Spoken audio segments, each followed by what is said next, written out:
Don't buy a GoPro Hero Session until you watch this.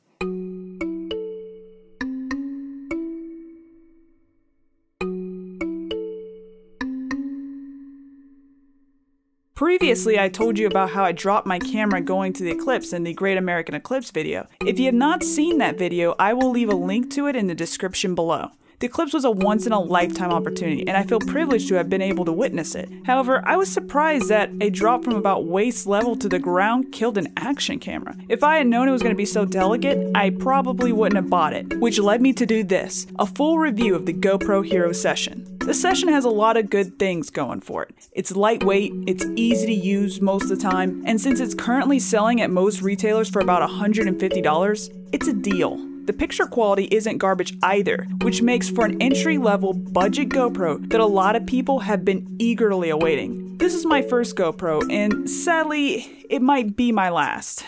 I really wanted to like this camera, but, well, I'll get into that later. But before going into that, I do want to pay some respect to the way that GoPro made the form factor of this camera. It is amazingly small, and it is super light. It weighs a measly 0.2 of a pound. GoPro lists its height at 1.5 inches, width at 0.5 inch, and a depth of 1.4 inches. For comparison's sake, I'm showing you the Session next to my iPhone 5S. The Session is obviously deeper than the iPhone, but look at it in comparison to overall height and width. Extremely compact. With such a small footprint, the capture angles become nearly limitless, given the right equipment, of course. It is largely the GoPro's greatest selling point. The cube shape allows you to orient this in almost any direction.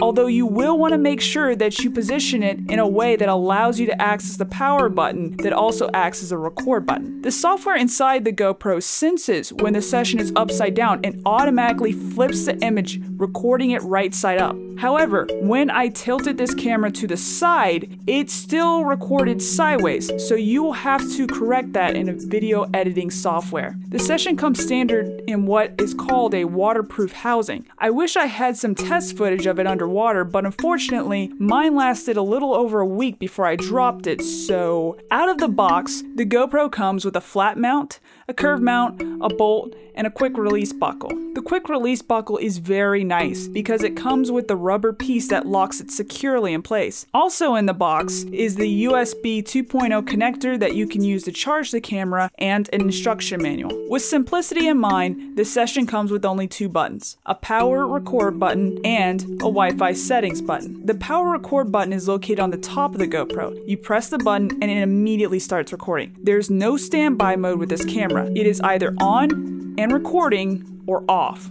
When it starts recording, red indicator lights will flash on the front and the rear of the camera, as well as a beeping noise will be emitted. Be careful with the power button. If you press it too long, it changes to burst mode and takes a bunch of pictures. GoPro lists this as an 8 megapixel camera that shoots 10 frames per second, which is nice if you wanted to do a time lapse. However, if you don't, be mindful that there is no preview screen on this camera. The only way to preview your video is through the app, which I will talk about later. But if you don't have it previewed and you accidentally press too long, you end up with a bunch of pictures instead of video, which happened to me once. Although these photos are not bad for an action camera. It is also worth noting that there is no built-in image stabilization with this camera. Now, the GoPro Hero 5 does come with image stabilization, but costs twice as much. The second button is the Wi-Fi settings button. This button can be used to connect the smartphone app via Wi-Fi, which I will get into later. It can also be used to cycle through the settings.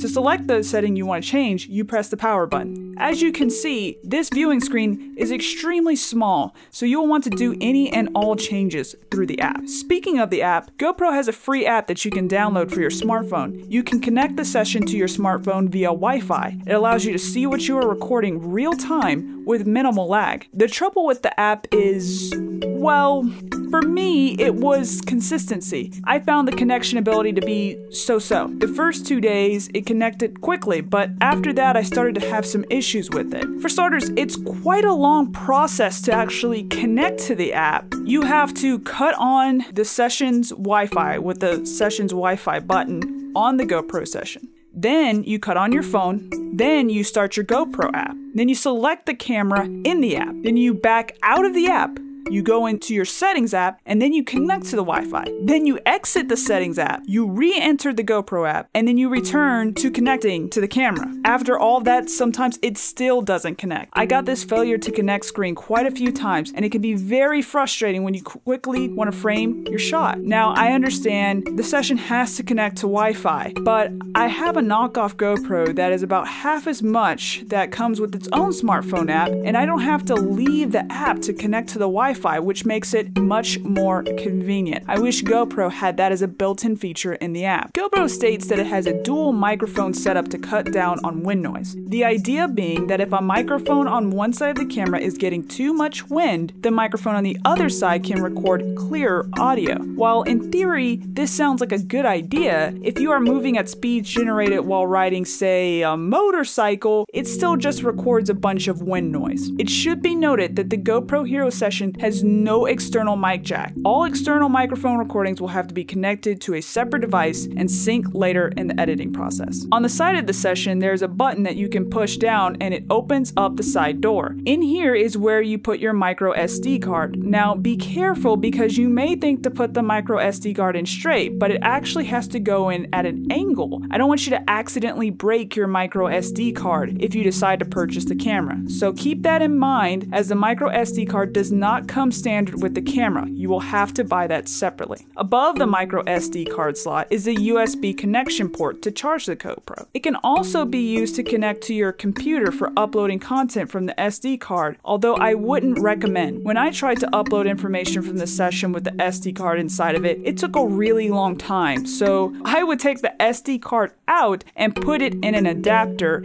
and upload your photos and videos from there. The battery life was pretty good. I recorded for about 2 hours straight and the camera did fine. It didn't shut off or overheat. Because of the ability to one button record, it is pretty easy to save the battery life. However, the battery is non-removable, so if there's any damage with the battery, the camera is done. Also, when the battery gets old and can no longer take a charge well, you will have to get another camera. I've decided to insert some test shots of the camera. You can see more footage from the GoPro Hero Session in my Birth to Biking Little Thumper video, which I will leave a link to in the description below.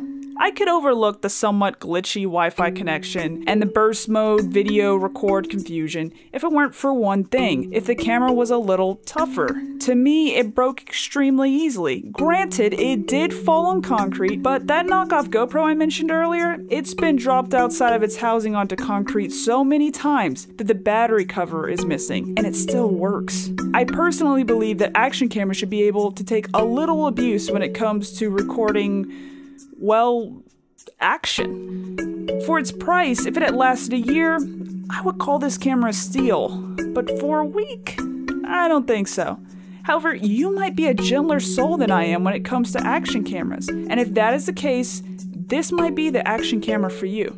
Thank you so much for watching my review of the GoPro Hero Session. If this has helped you at all, please like the video and comment below. If someone you know might be interested in buying this camera, or they bought the camera but they might need some help learning how to use it, please share this video with them.